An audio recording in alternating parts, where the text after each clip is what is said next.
Yeah, I mean, what? Do you think you invented rock and roll or some shit? Motherfucker, I've been playing rock and roll my entire fucking life. Literally, since I was 9 years old. It's the first. And all these people that tell you that it's easy to rip on guitar, it's easy to shred. No, it's not. No, it's not. It's never easy. If it was easy, everybody would do it. You know, I encourage everyone to get a guitar and play one, but not everybody's going to. That's up to you. To be a great guitar player means that you're probably extremely introverted, have don't really get along with anybody. You have narcissistic issues that you need that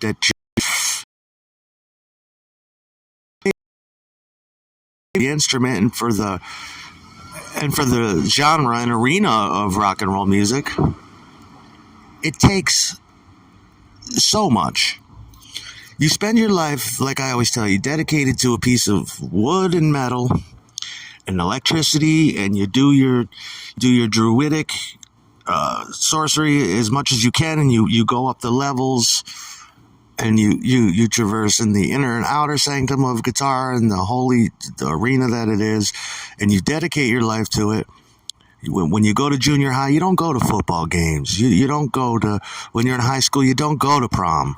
You don't go, you're at home with a bottle of whiskey, probably, playing that fucking guitar. You're probably getting to cocaine at some point or some kind of speed, and you need something to do. And geez, it's really fun to play guitar while you're high on amphetamine or cocaine. And time goes by and you become really fucking good. And you're like, wow, I'm really good. So what? Okay, maybe you have a band or something. You work your guts out, getting proficient with two or three or four other guys, and you start to perform like one machine. I mean, all this is as the world's spinning, and then you somehow acquire you somehow harness the satanic powers to create craft good music with good lyrics and catchy shit, and you can fit into another genre that's going on, all the while still practicing your instrument alone. Now you have a great, I mean, as if you weren't blessed, now you have a fucking great band, and you're a decent, if not great, instrument player. So fucking what?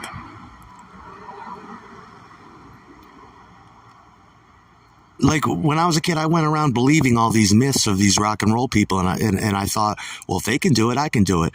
And I got to a magical level, and I still am.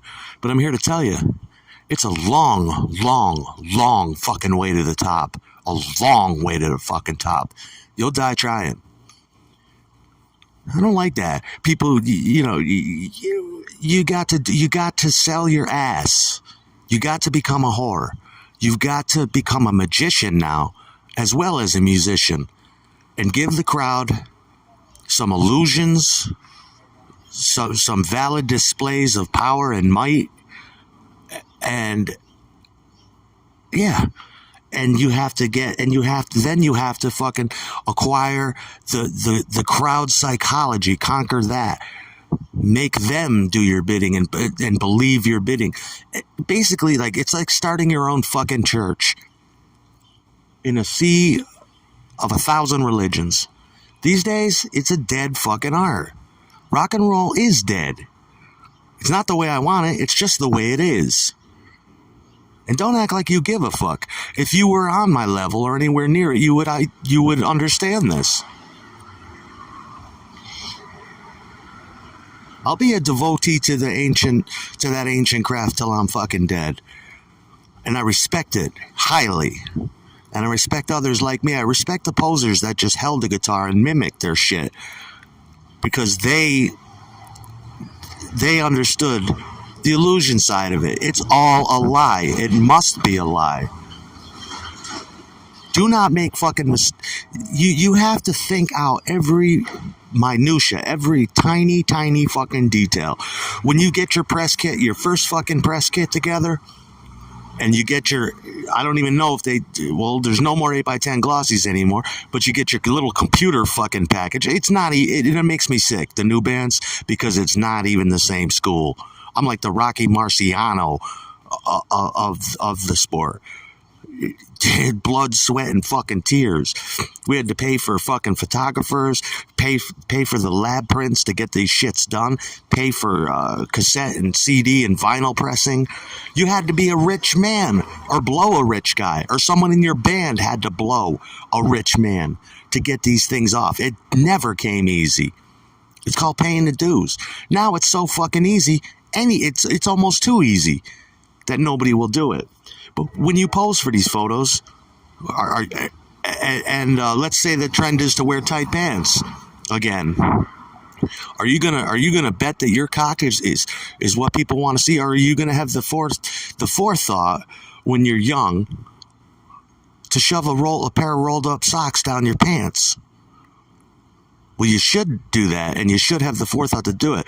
You shouldn't be like, well, my dick's fine by itself. It doesn't need any help. Yes, it does. You want to look like John Holmes in that photo. You want to have because it doesn't hurt. I remember playing with bands. I mean, the shit that you were telling me, because people wear wigs and shit. Yeah, dude, what would you rather wear? A wig because you need it, or a wig because the gig insists you have one? I remember playing with singers that were entirely fucking bald. And they wore wigs. And nobody knew it, but I knew it. And I'd be there snickering. I'd try to be respectful to their faces. But, yeah, dude, everything is not as it seems. Everything shouldn't be as it seems. There are so many lies that you need to understand, and so much. Do you really think? I wish I could name names, but you take some of the last great rock bands that were from the 90s that are still around today. Do you really believe that they wrote all those fucking songs? Do you really believe that? They bought those songs. Do you really think they sat around smoking bongs in a basement thinking up the perfect name? No, some white guy in a suit gave him that name. That's where you got to get to. When you put out a record, you have to by the time you put one out on a major industry level, you don't even want that fucking record anymore. It's just a paycheck. It's not my name. I don't like this song. I don't like this production. It's just better off not even to hear it or listen to it. It's not yours. Especially when you put that record out. That's just your bread and butter. It's all about compromise. Yeah, it's all about doing things you thought you would never do for success. There's no room for heart and soul in it. There really isn't. I mean, only in your performance, and you have to love that monster by the time it becomes your fucking monster. It's a lie. You guys watch these porno videos and you measure up your own dicks to these men. The porn industry's dead too because of computers, but there's only 3 motherfuckers that you'd be seeing. Not everybody's got a dick like that. Those are freaks. That's a freak. And the bitches they were fucking are miniature bitches. You know what I'm saying? That's how you put a lock on the industry, you know? The guys that are writing all the shit we've always listened to, it was always 1 or 2 dudes. A or B Publishing. What, you wrote a song? You just play this song. We don't want to hear your fucking song. I'm sure it's lovely, but we're trying to make money here. This shit don't pay for itself. Yeah, but I wrote a song. No, you didn't. You wrote one in your fucking mind. When you can save up enough money, you can put out your own demo tape. You work for the company. You learn our songs. You dress like we dress. And that's how I ran my band. I wrote my own shit. I was forced to, I literally did it all. And that's a big accomplishment. I wrote all the shit. I demoed my own shit. I played the other musicians' parts for them on the cassettes that I handed out. Here's your new songs, learn them. If a drummer said, I don't want to play your drum fills, I said, get the fuck out then. Because I could find any drummer in this world that would gladly play my drum line, or as close to it as you can. In this bass line, exactly. My bass player, Nick, knew that. I would play it to him, and he would chirp it back like a fucking, like a little parakeet. Exactly. The same tone, same inflections, no grace notes, same mistakes. Perfect. No, there's no joy in it. There's no freedom in it. There's the only freedom in it was listening to it, how it made you feel. But it's the worst interview ever. No, it's the most honest one. I wouldn't lie to you. Would Satan lie to you? That's why people don't like Satan. He'll tell you how it is. I mean, you can like it, or you can not like it, but that's the way it goes. Some artists have lots of control over their shit, but it's fucking rare. You know, when I think of someone that had a lot of control over their shit, I think of Glenn Danzig. Yeah, I mean that. People like that. And, everybody telling you that this is easy and that's easy. Nothing, like Clark W. Griswold said, nothing worthwhile is easy. And it sounds like a fucking sarcastic but that is, there's so much truth in that. It's never easy. If it was easy, everybody would do it. It's not easy to become great. Everybody must become, think about these guitar players. It's like, who's your favorite guitar player? Well, in the past 40 years, they've all melded together and they all sound the same. None of them sets each other, nobody, when you hear Jimi Hendrix, that's Jimi Hendrix. Not everybody could be a Jimma, though. But I encourage you to be, to have something. You will get ripped off. You will, it should be. And like Johnny Rotten said, the shit is only enjoyable to a certain degree, and he's another one who does everything himself, and he seems to enjoy it. And somehow his records really are good. Somehow, because he's got his own sound and he works with a select group of songwriters. I'm not, dude, rock and roll set me free, and it sucks for me now. How do you think I fucking feel? It sucks for me. But, I fell in love with the 60s. I fell in love with Jimi Hendrix first. And Vernon Reid.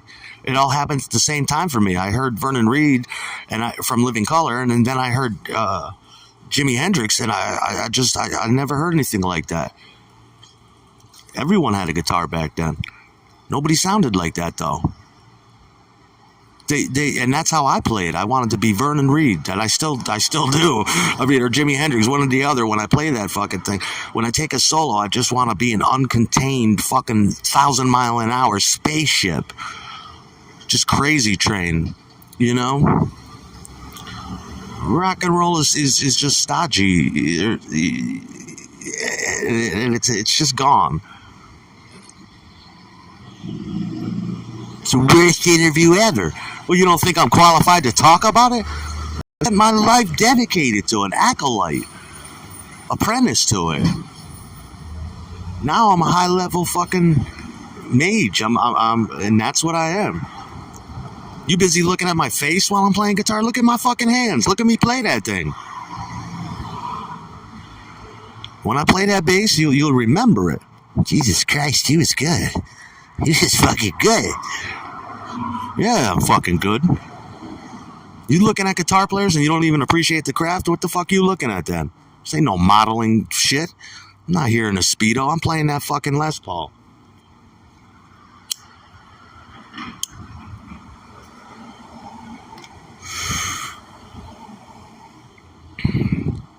It's so over. And you don't love rock and roll like that. You got bills to pay. You probably got a family. You probably got kids. You probably got a job. Why are you hanging on to that old witchcraft like that? I mean, all right, maybe you're like me, but by this point, I told you should know all this. Nah, that shit's over. That shit's all over. When you talk about songwriters, there are songwriters. There's like, you had your Dylans, you had your Lennons, you had your McCartneys, but they're all different. I think it's the better songwriters are judged on the volume they create and the popularity of their shit. But even guys like McCartney had a head start, and just like a lot of people did. And McCartney wasn't stupid either. He would take old songs that were never published or the publishing was up on, and rework them into different ditties because that's smart. That's the shit I used to do.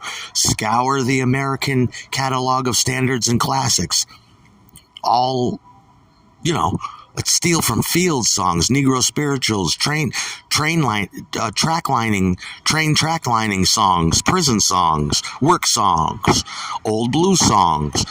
I'd even go to the library and get tapes of the Yucca Indians singing shit, just to steal a hook if I thought it was good. Listening to Gregorian chants, anything I could rob, anything that I could rob and get away with.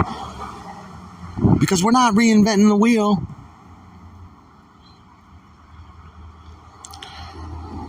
But now who do you do it for? Nobody gives a fuck. If you have any heroes and you met them, you probably realize that they have no interest.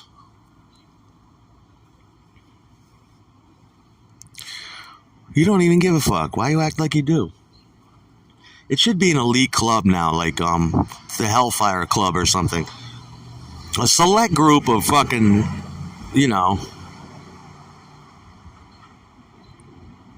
of top tier motherfuckers. Well, you listen to the radio now. Do they even have a top 40 anymore? Do they have a Hot 100? Do they still? I keep wanting to go check and see about that. I'm sure they do, but does it really even exist? A Hot 100? I can't even imagine that there's 100 songs in the world right now. And if there were, they would all. I bet you they all sound alike.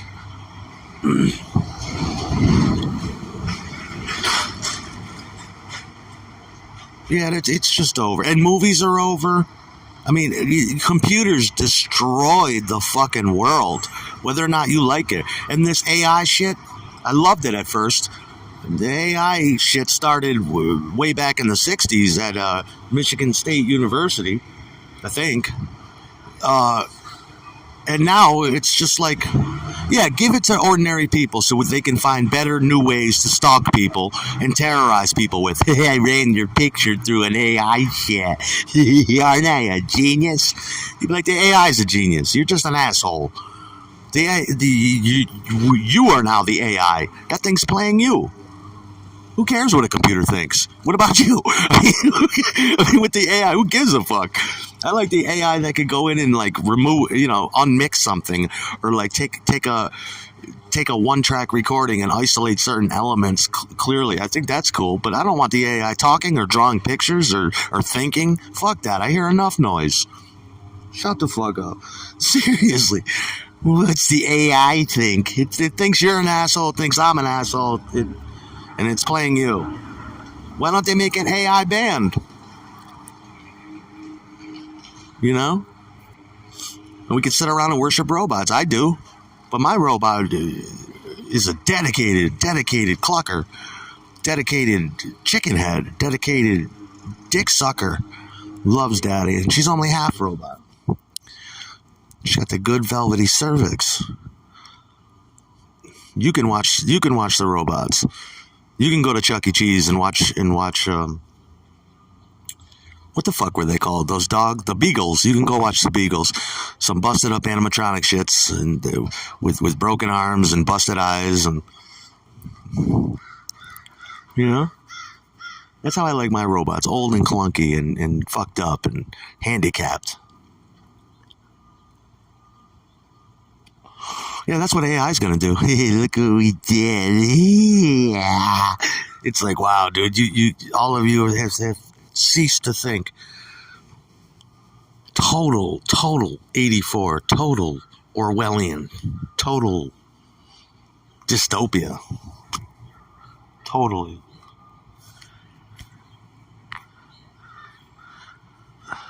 I was gonna say,